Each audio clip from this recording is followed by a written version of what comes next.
The prologue, the frequency of wonder. I've wanted to make this video for a long time. This isn't coming from a place of hate. I grew up with Disney, the films, the music, the theme park, the feeling of wonder. It's part of my DNA.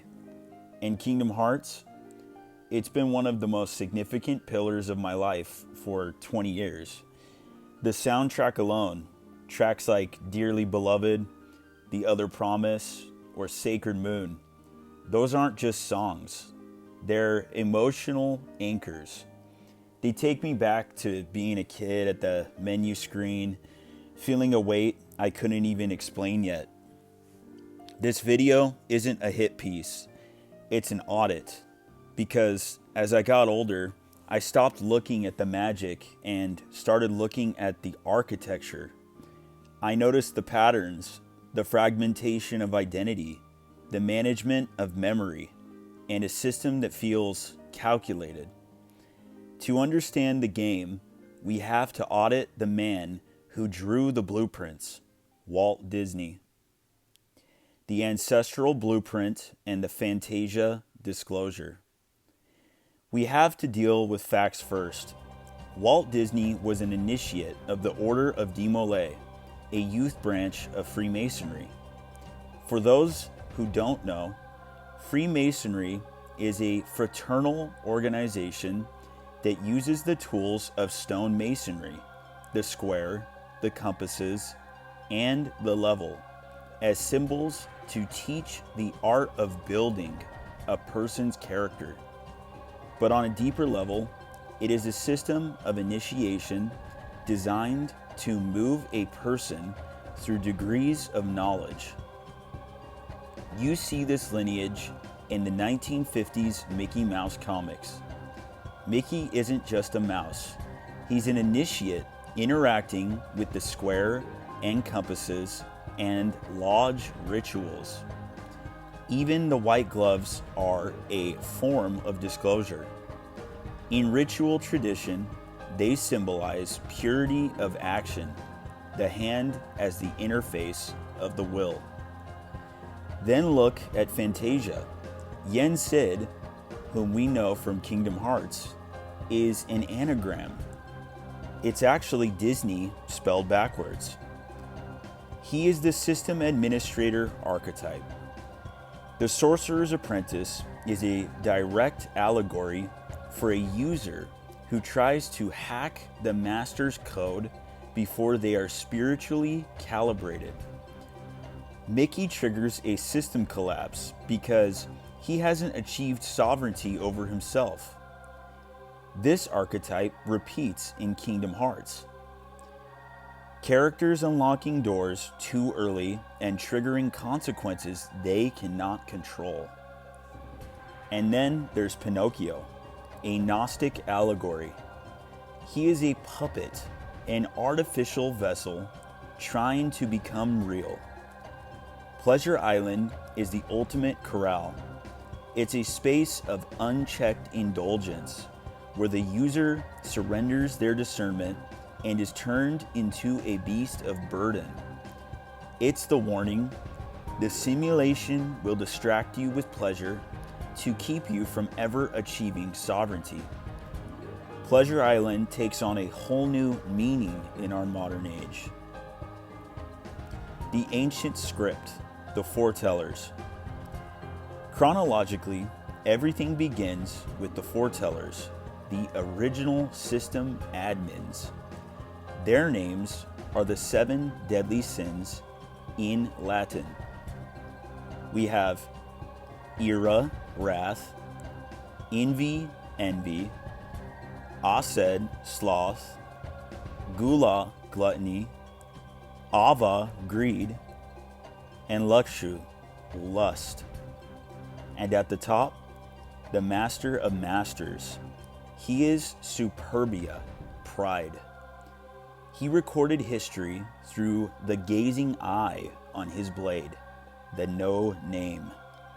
He literally took out his own eye and attached it to the weapon so he could observe the future from the past. He is the Panopticon. He understands that stories require conflict to move forward, and he assigned these sin rolls to his followers just to ensure the simulation would crash and reboot. To him, your journey is just data. Birth by sleep, the pre-construction audit. From there, the audit moves into birth by sleep. This is the administrative origin story. You have 3 initiates, Terra, Ventus, and Aqua, preparing for a mark of mastery that mirrors the Masonic degrees: the Entered Apprentice, the Fellow Craft, and the Master Mason. Their master, Ericus, which is an anagram for square, is the rigid architect of the law. He's so blinded by rules that he misses the chaos agent, Xehanort, which is an anagram for no heart. Xehanort is a philosopher of system reset. He needs a younger body, a new registry, to house his consciousness. He takes Terra's because Terra tried to suppress his darkness instead of integrating it. Then there's Ventus, literally split in half to create Vanitas. This is the disclosure of how the architects fragment the psyche to ensure control before the main simulation even begins. Kingdom Hearts 1 and the operating system. The simulation resets with Sora. The station of awakening is your calibration. You stand on the circle and choose sword, shield, or staff, severity, mercy, or wisdom.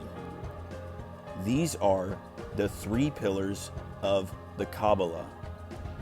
The Kabbalah is an ancient mystical system that maps out how the divine source descends into the physical world through 10 nodes called Sephiroth. These nodes are arranged into 3 columns: the pillar of severity, the pillar of mercy, and the middle pillar. Sora is the ultimate occupant of the pillar of mercy. He is a creature of pure light, limitless and selfless. Sora is magnificent. He is the high-frequency power source that keeps the heart of the simulation beating. While he is a user within the system, he is the most perfect version of one. Look at the original 1.5 remix game cover. Sora is sitting in the king's chair upon a checkerboard floor, the mosaic pavement of the lodge, under the eye of the architect.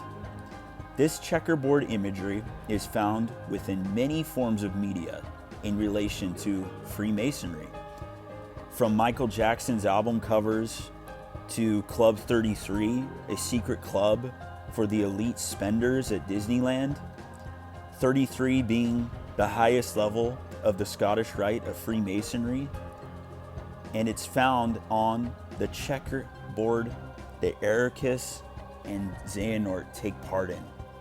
Even the floor beneath them shows the checkerboard imagery. Chain of Memories, the memory reset. In Chain of Memories, identity itself becomes modular. Memories are converted into cards inside the Kabbalistic void of Castle Oblivion. Sora is being rewritten from the inside out. His memories are shuffled, overwritten, reconstructed. But while Sora is trapped in the upper floors being psychologically reset, Riku descends into the basement and begins integrating his shadow. While Sora is being rewritten, Riku is becoming the auditor. He is given the cloak that shields one from darkness, the entity that even the organization themselves cannot control. The tragedy of the replica. This is the most honest the series ever gets about the simulation. 358 over 2 days is a manual on data fragmentation. We see the perspective of the nobody, entities with memory but no source. Roxas and Xion are draft data. Xion is a memory-based replica. She is a siphon, built to drain Sora's data through Roxas. She has no real face. She appears differently based on the observer's memories. She is the ultimate empty vessel, programmed to be a failsafe. Her deletion is the series' most haunting disclosure. Identity in this system is modular. You can be recompiled, utilized, and then erased when the script moves on. Roxas' entire journey is the placeholder, realizing he was never meant to exist. The Gnostic Trap, Kingdom Hearts 2 and Twilight Town. In Kingdom Hearts 2, we see the fake world architecture of Twilight Town. It is a Gnostic simulation. Gnosticism is an ancient belief system that suggests the material world is a flawed creation, a prison built by a lesser deity to keep our spirits trapped. The goal of the Gnostic is to achieve gnosis, or hidden knowledge, to wake up. It is used as a world structure for many films: The Matrix, The Truman Show, Dark City, and many more. Twilight Town is that loop. Managing this corral is Organization 13. Their names are anagrams, tagged with the X, the recusant's sigil. Their weapons are a handshake with the Goetia, the 72 demons of Solomon. Mentioned at the Lesser Keys of Solomon, a grimoire compiled in the mid-17th century from materials that were much older. It discusses a theory on how Solomon constructed the temple when he turned away from God, using demons to aid him in his quest. Zigbar is the Watcher, high-resolution surveillance. Luxord is probability management, keeps you distracted with the rules of the game. Axel, the Cycles of Fire, tries to burn through the code for a real connection. Dream Drop Distance, the Sleeping World. This is where the series stops pretending reality is stable. Dream Drop Distance introduces the sleeping worlds, dead realities trapped in recursive dreams. Entire environments looping endlessly, unable to awaken. Sora and Riku descend into these fractured layers as part of the Mark of Mastery exam, but the exam itself is a trap. Xehanort reveals the true architecture of the system. Identity can be divided, replicated, time displaced, and reassembled into a network of vessels. The organization is no longer just a secret society. It is a hive of interchangeable selves orbiting a single will. This is the disclosure of total administrative control. Every version of Xehanort across time is being gathered into a single operating structure. While Sora falls deeper into sleep, losing himself in the recursion, Riku moves through the dream intact. Riku becomes a dream eater, not by surrendering identity, but by protecting another person's heart without losing his own. That is the difference between integration and assimilation. The fake worlds, the looping skies, the endless corridors of sleep, this is the moment the series fully reveals itself as a reality-layered simulation. Kingdom Hearts 3 and Scala ad Caelum, the final disclosure. Finally, we arrive at Scala ad Caelum in Kingdom Hearts 3. It is a planetary scale Masonic lodge. Daybreak Town's clock architecture is reminiscent of the square and compass, and the stairway to heaven reflects back on biblical architecture and lore. Nimrod's Tower of Babel, or Stairway to Heaven, is found at Genesis 11:4. During the final fight with Xehanort, the floor geometry here explicitly forms squares and compasses. Xehanort's armored form even evokes the archetypal duality of the Baphomet, the synthesis of light and dark. He wants a reset through forced unity. The resemblance is uncanny. But the Master of Masters is still watching. He assigned the 6 sin rolls to his followers just to ensure the world would reset. He understands that in this simulation, reality is just data to be recorded by his gazing eye. Conclusion: the road to dawn. The integrated individual is the one thing the system can't predict. That's Riku. He didn't fall for the pure light trap or the pure dark trap. He walked the middle pillar of the Kabbalah, the path of balance. He integrated his shadow and achieved sovereignty. Kingdom Hearts is asking, what does it mean to be real in a world of illusions? Once you recognize the checkerboard, the eyes, the fake sky, you realize the door is already open. Reality feels like a video game, and Kingdom Hearts begins to feel more like real life. You aren't a vessel for the simulation anymore. You yourself become the auditor. Thank you guys for sticking around for the whole video, if you're still here. I plan on doing more videos like this in the future, hopefully.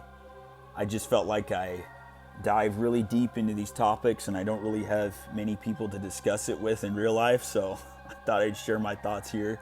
But let me know. I mean, I've had some other ideas, maybe some movie breakdowns, some other video game related content, even music, which is something else I'm really into. So thanks for sticking around, and if you like what you see, like the video and subscribe. Thank you.